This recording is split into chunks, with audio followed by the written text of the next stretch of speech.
তোমরা কি জানো এই নীল শাড়িটা আমার খুব পছন্দের একটা শাড়ি। খুব শখ করে 2022-এ কিনেছিলাম সরস্বতী পুজোতে পরবো বলে। তারপর কি আবার পরতে ইচ্ছে হলো। সিরিয়াসলি বলি, প্রায় অনেক দিন পরে এই শাড়িটা পরলাম আর ভাবলাম কি যে একটু নতুন করে ভালো করে সাজি। হ্যাঁ, অবশ্যই এটা একটা গেট রেডি উইথ মি। দেখো, মেকআপ করতে আর সাজতে তো প্রত্যেকটা মেয়ে ভালোবাসি, আমি একটু বেশিই ভালোবাসি। তাই জন্য ভাবলাম যে এখন এইগুলোই তোমাদের সঙ্গে শেয়ার করি। এবার একটা কথা বলি, মেকআপ কিন্তু আমি করি, কিন্তু অতটাও না যতটা তোমরা ভাবছো।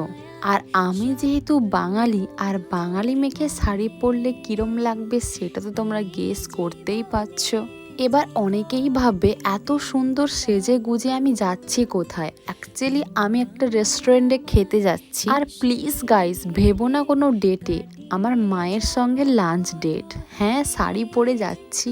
আর জানো তো, কানের মধ্যে একটা গোলাপও নিয়েছিলাম। প্লিজ একটু ওয়েট করো, তোমরা দেখতে পাবে। তাহলে আমার এই সাজটা তোমাদের কেমন লাগলো প্লিজ কমেন্ট করে জানিয়ে দিও। আর এই যে বন্ধুরা, শুধু ভিডিও দেখে চলে গেলে হবে? সাবস্ক্রাইবটাও তো করতে হবে, তাই না? তোমরা আমাকে পছন্দ করছো কি না সেটা তো আমি তোমাদের এই ভালোবাসাতেই বুঝতে পারবো। বলো, চলো আজকের জন্য টাটা। আর যারা আমাকে একদমই পছন্দ করো না, তাদের জন্য আমার কমেন্ট বক্স অলরেডি অন আছে। তো বাই।